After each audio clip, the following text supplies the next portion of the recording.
Assalamualaikum warahmatullahi wabarakatuh. Perkenalkan, saya Dialatul Faizah dan rekan saya Francisca Dianurfala. Di sini kami akan menjelaskan salah satu alat separator, yaitu spray dryer. Adapun submateri yang akan kami paparkan adalah sebagai berikut. 1. Definisi. 2. Komponen dasar. 3. Prinsip kerja dan tahapan proses. 4. Kelebihan dan kekurangan. 5. Cara kerja. 1. Definisi spray dryer. Spray drying adalah metode pengeringan dengan penyemprotan larutan atau suspensi dari moncong ke dalam udara panas atau gas lain yang mengalir ke atas sehingga zat cair menguap seketika. Lalu, zat padat yang kering jatuh ke dalam bilik pengumpul. Cara spray drying telah banyak diterapkan dengan mengalirkan udara panas baik secara co-current atau aliran searah maupun counter current atau aliran yang berlawanan. 2. Komponen dasar. Komponen-komponen dasar dari spray dryer yaitu atomizer, chamber, heater, cyclone, dan back filter. 1. Atomizer. Atomizer merupakan bagian terpenting pada spray dryer di mana memiliki fungsi untuk menghasilkan droplet dari cairan yang akan dikeringkan.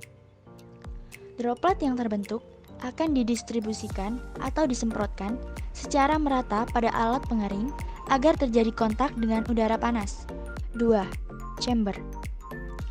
Chamber merupakan ruang di mana terjadi kontak antara droplet cairan yang dihasilkan oleh atomizer dengan udara panas untuk pengeringan. Kontak udara panas dengan droplet akan menghasilkan bahan kering dalam bentuk bubuk. Bubuk yang terbentuk akan turun ke bagian bawah chamber dan akan dialirkan dalam bak penampung. 3. Heater. Heater berfungsi sebagai pemanas udara yang akan digunakan sebagai pengering. Panas yang diberikan harus diatur sesuai dengan karakteristik bahan, ukuran droplet yang dihasilkan, dan jumlah droplet. Suhu udara pengering yang digunakan diatur agar tidak jadi overheating. 4. Cyclone. Cyclone berfungsi sebagai bak penampung hasil proses pengeringan. Bubuk yang dihasilkan akan dipompa menuju cyclone. 5. Back filter. Back filter berfungsi untuk menyaring atau memisahkan udara setelah digunakan pengeringan dengan bubuk yang terbawa setelah proses. 3. Prinsip kerja dan tahapan proses. 1. Prinsip kerja spray dryer. Prinsip kerja dari alat ini adalah melakukan pengeringan atau penguapan air hanya berlangsung dalam waktu yang singkat atau beberapa detik saja, sehingga pada saat jatuh ke lantai ruangan sudah dalam kondisi kering atau berupa butiran. Dari pengamatan yang dilakukan, didapatkan bahwa prinsip kerja dari spray dryer ini sendiri adalah dengan melakukan pengeringan pada suhu yang tinggi dan waktu pengeringan yang sesingkat-singkatnya. Spray dryer menggunakan tenaga penggerak dengan mesin listrik. 2. Tahapan proses spray dryer. Secara umum, proses pengeringan dengan metode spray drying melalui 5 tahap, yaitu penentuan konsentrasi, atomization, kontak droplet dengan udara pengering, pengeringan droplet, dan separasi. Yang pertama adalah penentuan konsentrasi. Konsentrasi bahan yang akan dikeringkan harus tepat. Kandungan bahan terlarut 30% hingga 50%. Jika bahannya digunakan sangat encer dengan total padatan terlarut yang sangat rendah, maka harus dilakukan pemekatan terlebih dahulu melalui proses evaporasi.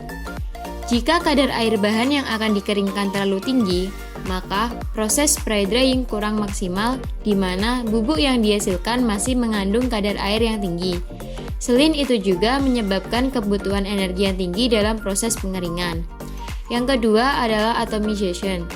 Bahan yang akan dimasukkan dalam alat spray dryer harus dihomogenisasikan terlebih dahulu agar ukuran droplet yang dihasilkan seragam dan tidak terjadi penyumbatan atomizer. Homogenisasi dilakukan dengan cara pengadukan. Selanjutnya, bahan dialirkan ke dalam atomizer berupa ring atau wheel dengan lubang-lubang kecil yang berputar. Atomization merupakan proses pembentukan droplet, di mana bahan cair yang akan dikeringkan dirubah ukurannya menjadi partikel atau droplet yang lebih halus. Tujuan dari atomizer ini adalah untuk memperluas permukaan sehingga pengeringan dapat terjadi lebih cepat. Pada industri makanan, luas permukaan droplet setelah melalui atomizer adalah mencapai 1-400 mikrometer. Yang ketiga adalah kontak droplet dengan udara pengering. Pada sebagian besar spray dryer, nozzle atau atomizer tersusun melingkar, dan pada tengahnya disemprotkan udara panas bertekanan tinggi dengan suhu mencapai 30 derajat Celcius. Udara panas dan droplet hasil atomisasi disemprotkan ke bawah. Kondisi ini menyebabkan terjadinya kontak antara droplet dengan udara panas sehingga terjadi pengeringan secara simultan. Yang keempat adalah pengeringan droplet. Adanya kontak droplet dengan udara panas menyebabkan evaporasi kandungan air pada droplet hingga 95% sehingga dihasilkan bubuk.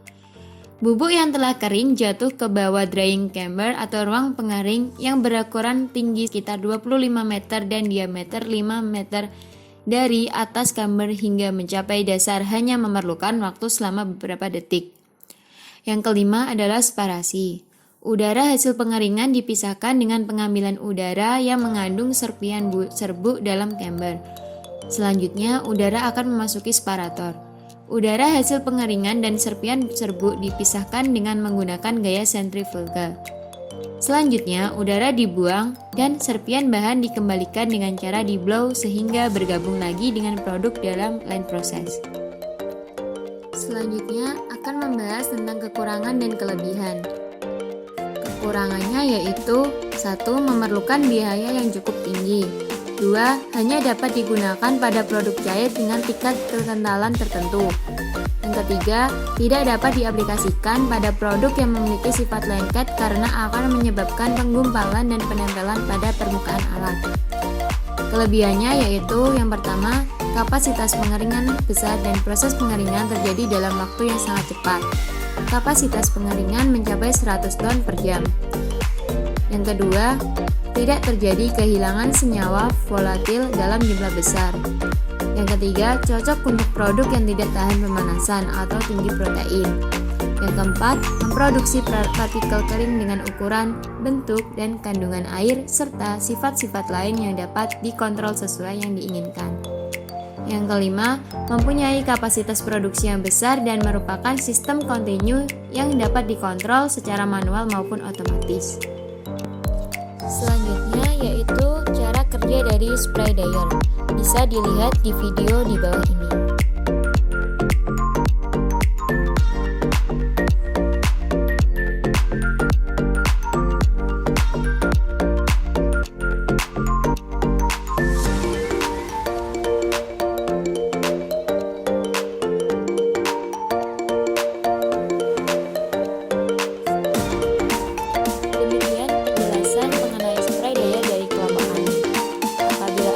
Mohon dimaafkan. Terima kasih. Wassalamualaikum warahmatullahi wabarakatuh.